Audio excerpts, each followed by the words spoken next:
結構きついかもね。あなたの役目。宗十郎にそう告げて、青子は静かに可能な限り音を殺して走り出した。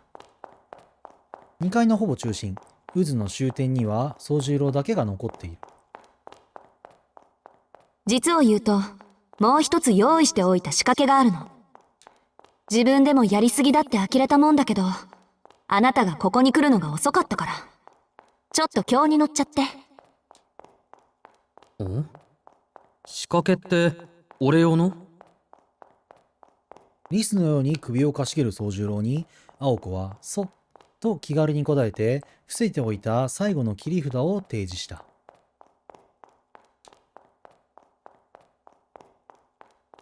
地下の柱に着火型のちょっとした魔術式を刻んでおいたの。中心の柱に点火することで連鎖的に他の柱に仕掛けた魔術も起動する。ジャミングを食らう前に作ったものだから、直接魔力を叩き込めば一気にこういくわ。具体的な表現を避ける青子に一抹の不安を隠せない宗十郎なのだった。青崎、こうじゃわからない。できるだけ明確にどこまで爆破する気だったのか白状してくれ。ちゃんすごいな、冷静なツッコミができるようになったな、宗十郎。あと、もしかして俺早まったか？いや、単なる保険っていうか。もしもの時はね、全てを。追いかけっこの途中であんたを見失ったら、いっそ建物ごと爆破しちゃおうかなって。ひでえ。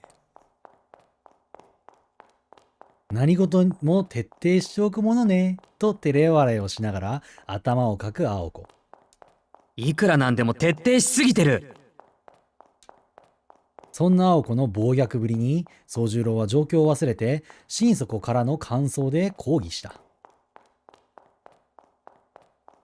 何よ、いいじゃない。そのおかげでなんとかなりそうなんだから。などと宗十郎が聞いたら、計画を白紙に戻しかけない愚痴をこぼしつつ、青子は通路をひた走る。作戦はシンプルだ。青子は右に曲がる抜け道を利用し、人形を避けて地下1階まで移動。地下中央の柱までたどり着き、仕掛けておいた魔術式に直接魔力を注入し、脱出する。魔術式が起動し、崩壊がミラーハウス全体に広がるまで早くて1分。その後の倒壊まであと1分。厳しいが迷路を暗記している青子ならギリギリで脱出できるスケジュールだ。入り口にある壁は柱の連鎖爆撃で吹き飛ぶ程度だろうと青子は予想している。仮にもっと上等な結界だとしても、建物自体が歪んでしまえば消えざるを得ない。地下の魔術式さえ起動させれば宗十郎の脱出路は確保できる。最後に肝心の標的について。あのオートマタは遮蔽物だらけのこのミラーハウスを苦手としている。あれは構造上この地形での全速移動はできない。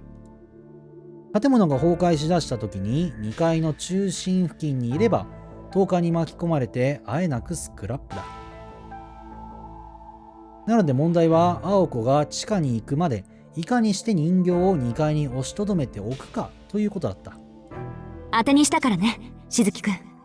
せめて3分ぐらいは引きつけて。青子が地下に到達し魔術式を起動させるまで人形を引きつけてくれるなら文句なし。もしくはせめて1階の大広間に降りるまでおとりになってくれればこの作戦はうまくいく。宗十郎が危険なのは100も承知だが、自分からあれだけ逃げ回った宗十郎の運と脚力はバカにできない。ただ逃げるだけなら、もしかしてとんでもないことをしてくれるかも、あいつ。などと迷路の横道を走りながら青子はついここにはいない宗十郎に期待を寄せたのだった。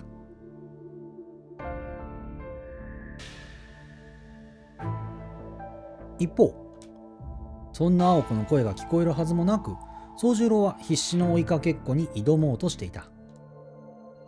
彼は自分なりの方法で胸の動機を押さえつけてる。大事なのは落ち着くことだ。作戦自体はシンプルで、そう難しいものじゃない。青子の指示は短く、実に分かりやすかった。10メートルぐらいの距離を保って、できるだけゆっくり通路を3、4周すること。横道は鏡のつなぎ目で覚えて。ここなら左回りで、6、3、7、2枚目にあるから、そこをぐるぐる回ってれば比較的安全よ。要は円を描くマラソンである。人形からは伸びる腕だけが届いてギリギリ追跡できるじれったい距離をキープしていれば、相手はしつこく追いかけてくるはずだ。単純作業だが、宗十郎にとっては命がけのおとり役である。加えて建物が揺れ出したら全力で出口まで走れという無茶な注文付き。結構じゃなくてかなりきついんじゃないかな、これは。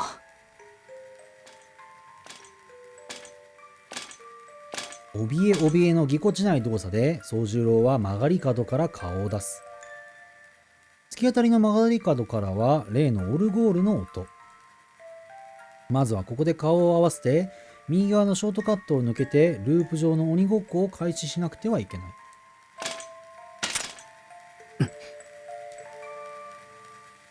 来たと身構える。引きつけて引きつけて。いつ伸びてくるかわからない腕に怯えながら宗十郎は青子の説明を思い返る。あれ、ところで一番初めの横道は何枚目だっけ？ 3 枚目か6枚目か9枚目か。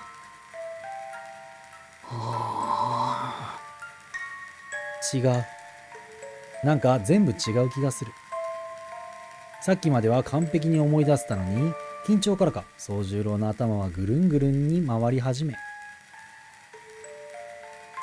と、宗十郎は前方にあった追跡者のプレッシャーが唐突に離れていくことに気がついた。そもそもそれも予想外のスピードでガシャガシャと音を立てながら。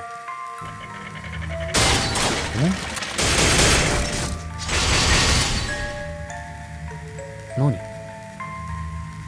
異様な人形のシルエットに唖然とする宗十郎。あろうことか美しい少女の形をした人形は唐突に構造的にありえない変形をして1階に降りていった本命へときびすを返した。いや、それは。まずいなとつぶやいて途方に暮れる宗十郎。失敗を悔やむ時間すらない。人形はもう姿形もなく宗十郎の前から走り去ってしまったのだ。役に立つから見逃してくれなどと言っておいて、これでは立場も何もない。さて、自分はこれからどうしよ一人困ったように首をかしげる。宗十郎の傍らにある子がいるかのように暗い通路に語りかけた。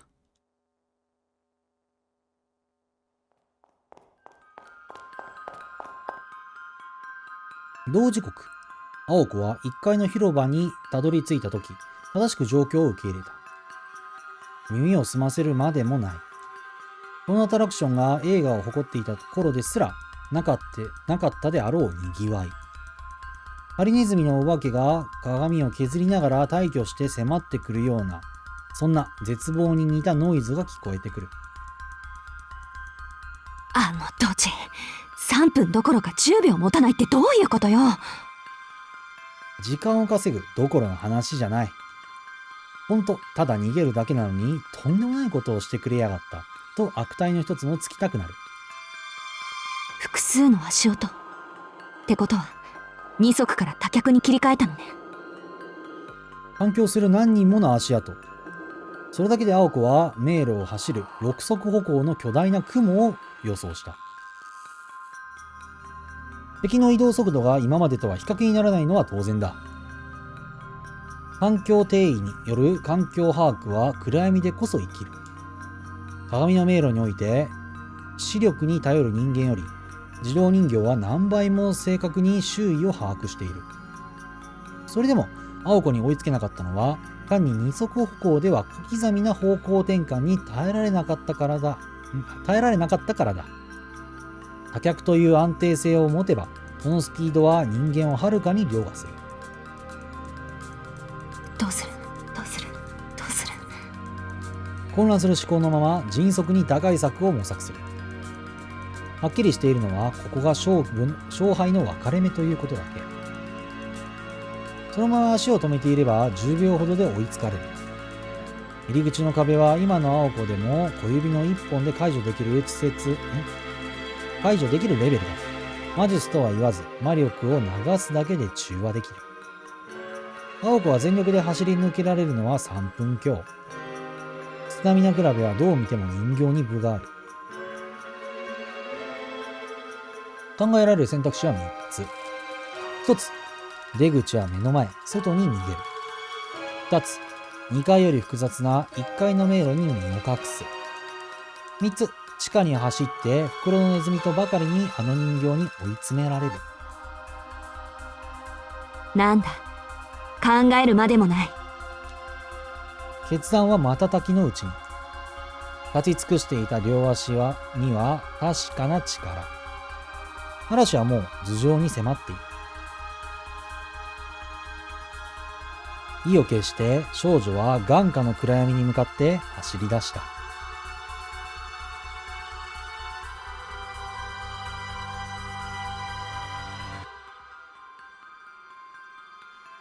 なんであれ、フィナーレは華やかに。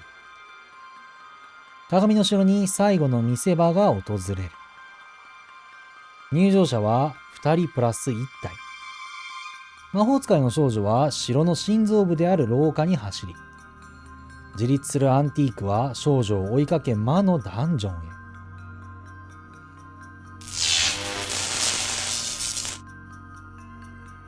へ。1分の後、城には微弱な青い殿下が走り抜けた。地下1階、最奥のメインピラー。城を支えているわけではないけれど、象徴であった柱を少女は渾身の魔力を込めた拳で打ち砕いた。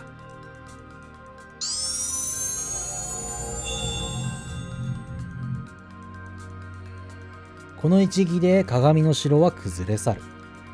そんなイメージのもとに放ったストレートは、数秒の後、イメージを真実に変換する。城の四方の柱、地盤に刻まれた魔力を圧縮、解放させるだけの単純な発火魔術。仕掛けは殿下をスイッチにしてほぼ同時に発動し、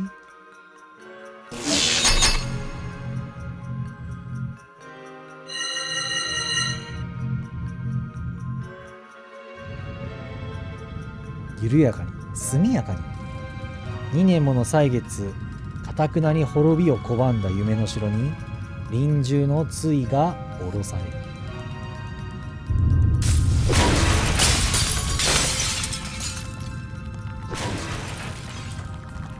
それは喜びに似た音だった。とうに命を失い、訪れる者のいなくなった鏡の城が迎えた最後にして最大のショータイム。青子の魔力は殿下となって地中に刻まれた魔術式を起動させ、連鎖的に建物の息の根を止めていく。ご苦労様。でも思ってたよりくたびれてたのね。これじゃあ1分持つかどうか。地下1階の中央広場。呼吸を整えながら青子は魔術刻印をフル回転させる。術式を組めないのを承知の上で、その両手に青い光をまとわせる。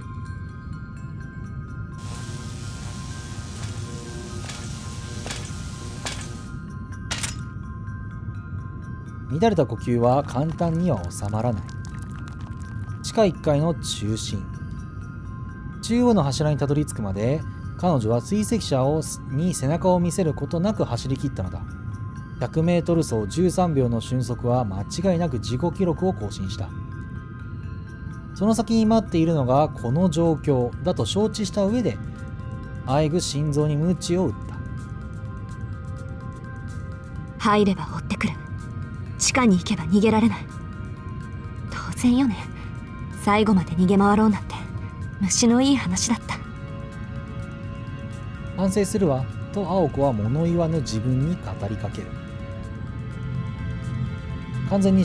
城が完全に崩れるまで残り1分。ここにとどまる限りどちらも瓦礫の下敷きだ。あの人形にとってはそれで OK。 もとより命ないもの、標的である青崎青子を殺すだけが彼女の願いなのだから。そう、要するに敵だけが初めから必死だった。決意の甘さに憤慨する。もろとも死ぬことさえ厭わない相手に尻尾を巻くなんてあまりに自分らしくなかったなと。Bebo insomnia, solitare putoresque inferis. Ictius meus obitus dies, et meus nativus dies. Teobeam. そもそも自爆覚悟じゃない、あれ。六足歩行とフィンの一撃は使いすぎよ。もう呪詛による魔力補給じゃ間に合わない。ああ、なるほどな。そう、永久期間といってもそれは魔力の消費量を抑えてこその永久期間だ。あれだけの気候を使えば燃料はすぐ空になり、電力である呪詛を回すこともできなくなる。彼女は与えられた機能を目的のために燃やし尽くす。それは知恵あるものでは届かない器物の誇り。走るためだけに生まれた獣の覚悟に人が触れればやけどする。ほんともったいない。こういう無茶をするのは姉貴だけかと思ってたけど、いるところにはいるもんね。だが友達になる気は毛頭ない。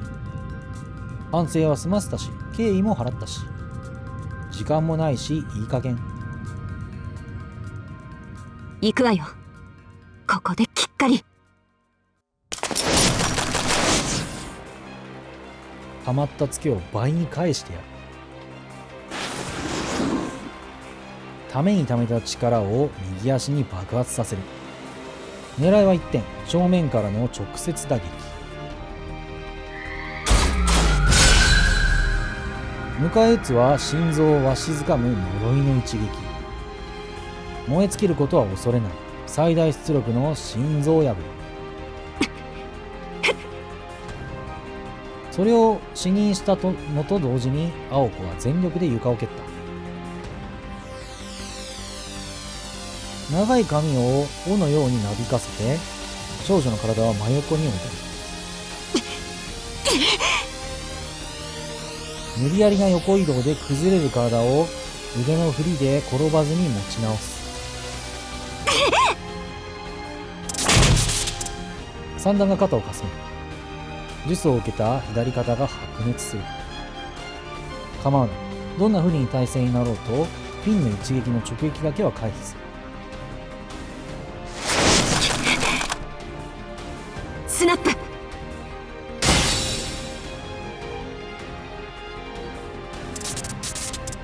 痛みとバランスの乱れから立ち直るのに 0.5 秒。顔を上げた瞬間、目の前に迫る狂気を魔力を帯びた拳で殴り弾く。せーの。人形に意志があったのなら間違いなく目を見張っただろ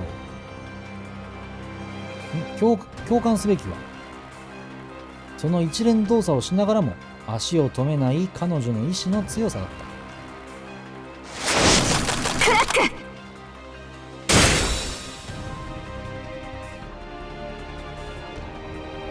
本間の世界で弾かれる狂気。少女の力では完全に弾ききれず、狂気はわずかに軌道をそらし、長い髪をさらっていく。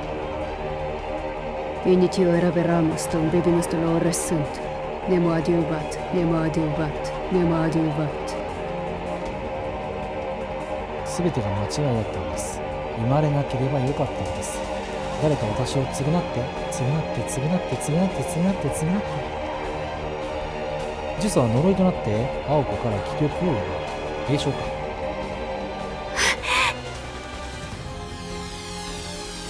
こぼれたのは余裕か怒りか。あまりにも脆弱な防衛機能を不甲斐でレジストし、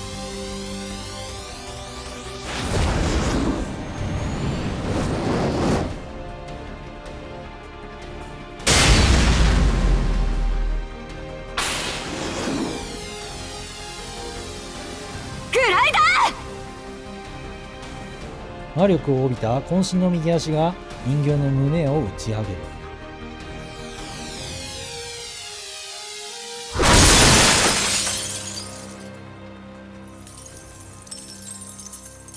人形の軽さは青子の予想以上だった。いや、重さではなく力がなかったと言うべきか。自動人形の重量はその内部構造、動力源の大小によって決定される。オルゴールエンジン、自動栄唱永久機関を持つこのオートマタは皮肉なことにその優秀さがあだになったのだ。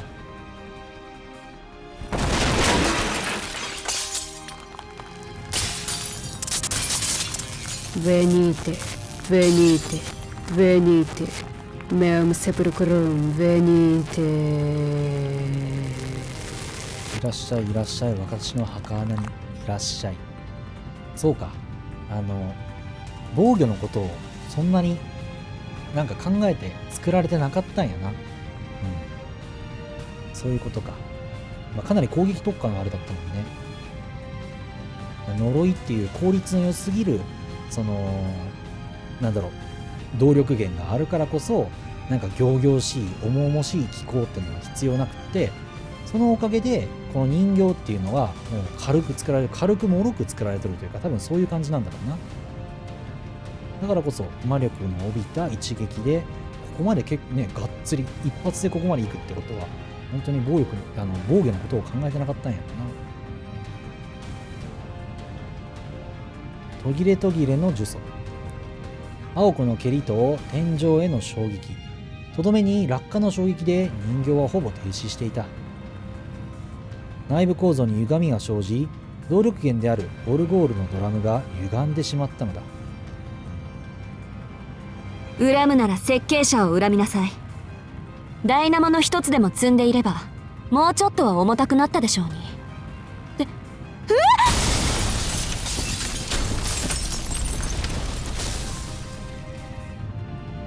目の前に落ちてきた天井の衝撃で青子は正しい意識を取り戻した。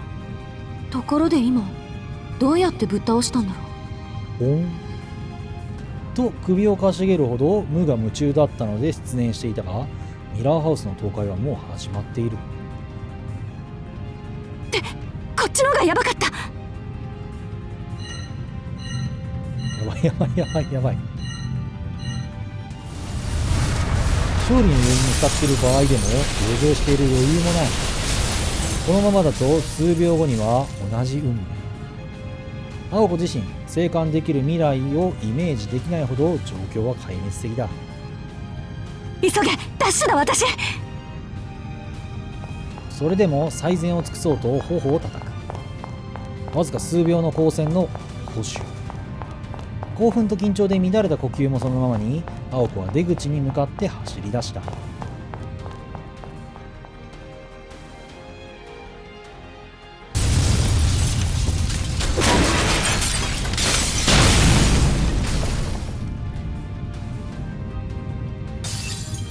秒単位で倒壊は激化していく。必要を失った城は中心に折りたたまれるよう自重によって潰れていく。この邪魔。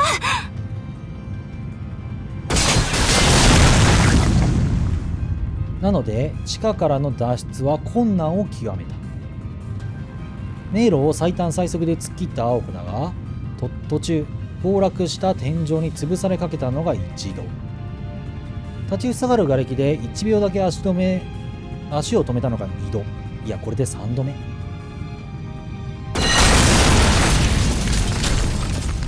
階段に降り積もった瓦礫を走りながらの魔弾によって粉砕する。すでに自動人形によるジャミングは途絶えている。なるほど、機能を停止したからね。先ほどの攻防で人形はその大部分の機能を破損したからだ。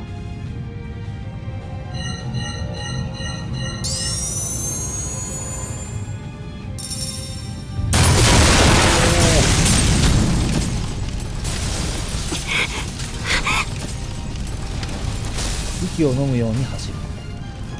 窮地における緊張から脳は倍速で稼働する。崩れていく天井が緩やかに流れていく。まるで死の間際の走馬灯。今の彼女には1秒が5秒に相当する。研ぎ澄まされた神経が体感時間を延長する。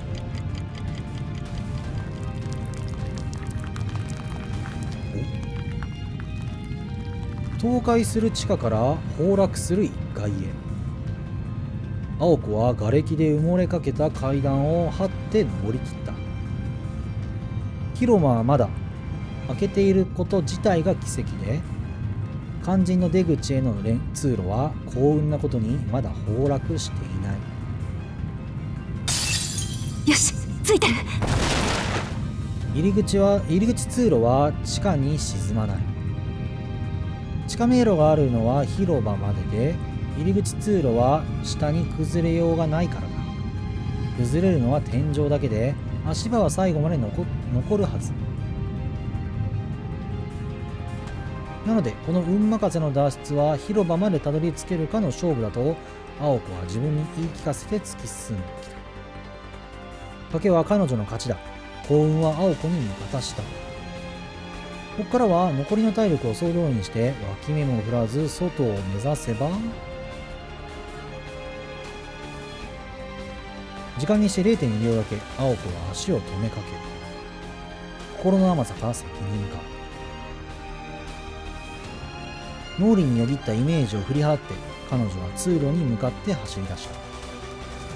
言っとくけど時間合わせの余裕はないわよ。ああ、そういうことか。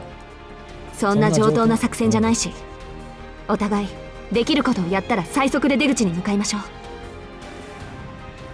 たった5分前の話だ。それに彼は少しだけ不安そうにうなずいた。あの顔は何に対してのものだったのか。何様だったの私。今は走ることだけ考えろ。この通路ももう持たない。振り向けば迷路側から崩れていることだろう。そして今は振り向く時間すら惜しい。建物の強度的にはきっとギリギリで、自分の運も絶対ギリギリ。ここまで無傷だったことがそもそも破格のヒロイン補正で、これ以上はどんなトラブルも背負えない。足首の捻挫、めまい、くしゃみ、その程度ですら死につながる。後ろから肩を叩かれるだけでゲームオーバーだ。なので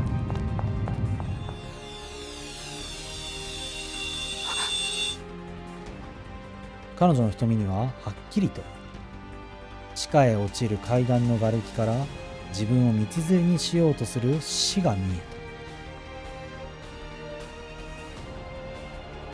た。死体は奈落から這い出てくる。まだ生きている。まだ意志がある。自分と同じように階段を這ってきて、自分と同じ目で一人だけ助かろうとする青子を見つめている。人形の腕が突き出される。青子が振り向かなくとも鏡にその姿が映っている。E salvato, e salvato, e salvato, e salvato。伸びる伸びる伸びる。今度こそかわせない。かわしようがない。同じ顔をした人形が歌っている。Venit domum meum, lut simile somnium, et pulvere simile quotidianum, corprebo, te iudico。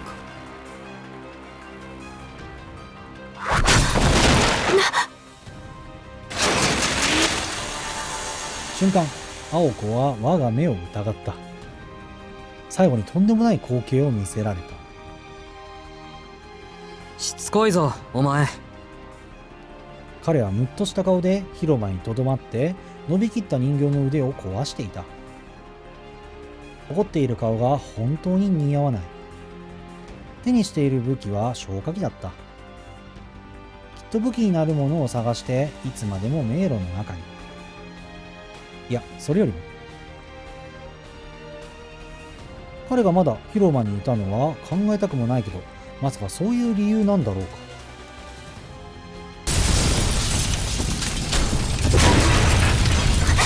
しずきくん。青子は決して止めまいと誓った足を止め、無我夢中で手を伸ばす。そんなのほっといていいから早く。宗十郎は消火器を捨てて走り出した。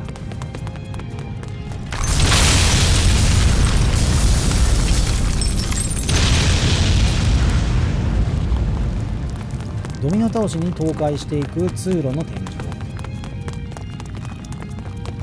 土ぼこりに阻まれながらも先行する線。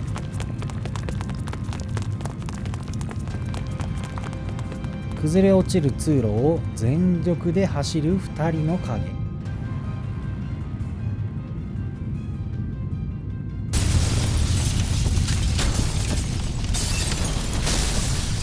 断末魔だ。轟音と粉塵を巻き上げ、ウッツィーランドのシンボルであった扇の城はこうして最後のショーを終えたのです。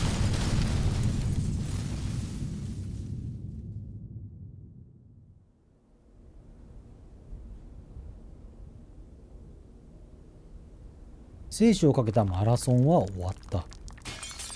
苦楽とか命運とかを一瞬だけ共にした2人は疲れ切った体を芝生に預けて妙な連帯感に包まれていた。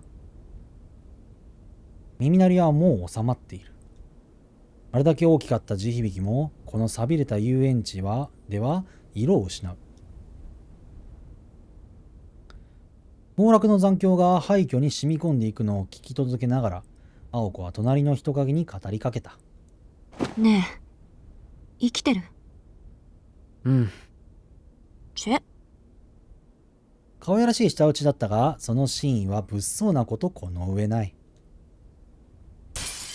青崎、あいつどうなった？見ての通りよ。今頃バラバラ死体になってるんじゃない？身も蓋もない青子の返答に、それならいいけどとため息をつく宗十郎。なぜならでもそんな心配より自分の心配をした方がいいと思うわよ、しずきくん。彼の災難は目下継続中だったからだ。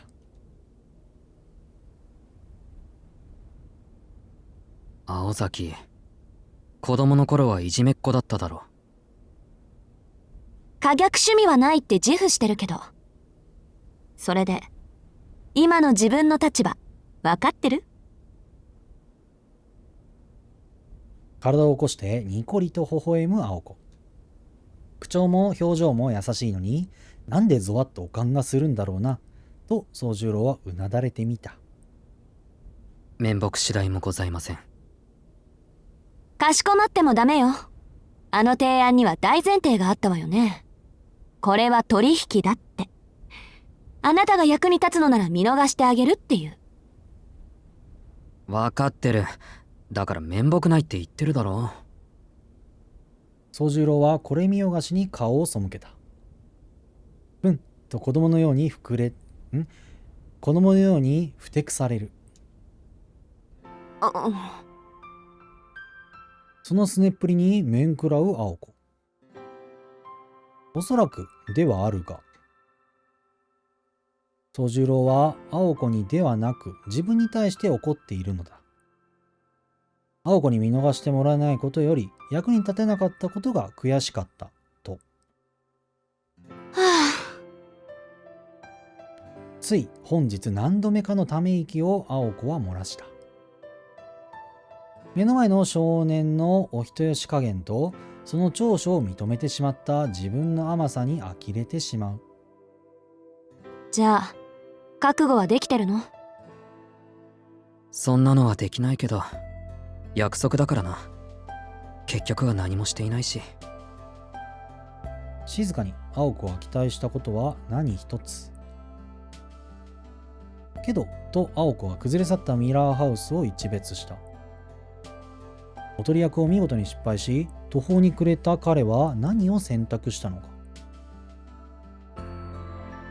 わざわざ武器になるような消火器を探して、崩れ出した迷路の中で一人で出るわけにはいかないと、あの広間で足を止めていた。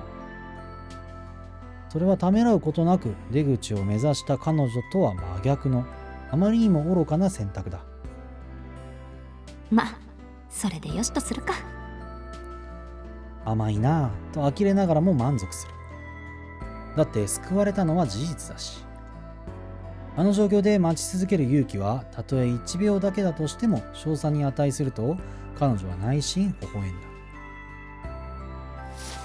役割は果たさなかったけど、アフターケアは合格だし、約束は守らなくちゃね。一人うなずいて青子はすくっと立ち上がる。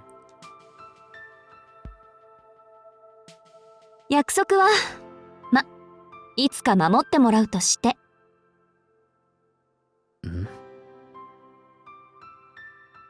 少女はできるだけ無感情を装ってまだ倒れ込んでいる少年に手を差し伸べる。結果はどうあれ手助けしてもらったし、特別サービスってことで今夜はもう手を出さないであげる。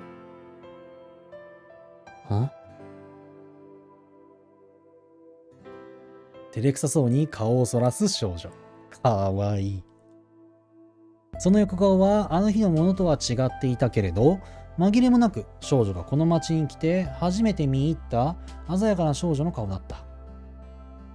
何を？視線を感じたのか、口を尖らせてじろりと睨む青子。いや、突拍子もないけど、青崎は律儀だなって。差し出された手を握る。青子は宗十郎の体重を感じながら、あなたにだけは寄られたくないわと手を引いた。ところで、今夜はって言うけど、明日からは？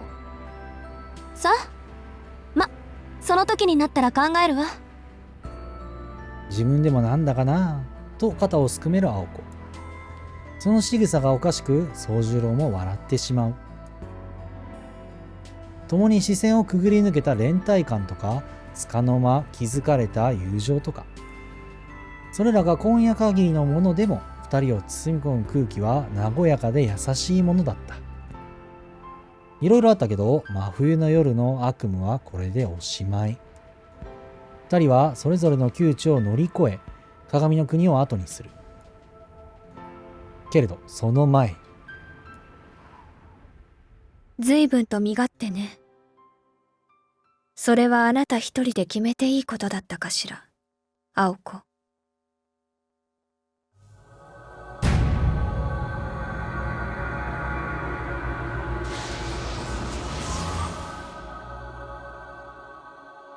それは美しい鳥のさえずりにも、無慈悲な機械の声にも似て、アリス。震える声で青子は少女の名を口にした。降り立つ国威。夜はまだ終わらない。少女の名はクオンジ・アリス。青子をして魔女と恐れさせる、目撃者は例外なく逃がさない夜の化身がやってきた。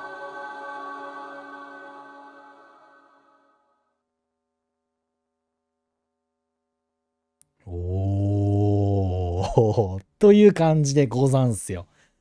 はい。そうですね。まあこれが前半なわけですよ。長かったね。時間で言ったら多分2時間くらいかな。うん。いやー、いかがですか？ 2 時間とか2時間半とかになるのかしら。いやー、これでまだ半分ですからね。半分って言ったらあれかもしれんけど。はい。そんな感じで。一応これリアルタイムで見とる人がおったら、翌日に持ち越しになりますわ。さすがにね、5本も6本も7本も8本も投稿しとる感じになると思うから。はい。じゃあ、続けてですね。ナイト・オブ・ザ・ウィッチーズ2、魔法使いの夜その2ということで、次回、またお願いいたしますということで、以上。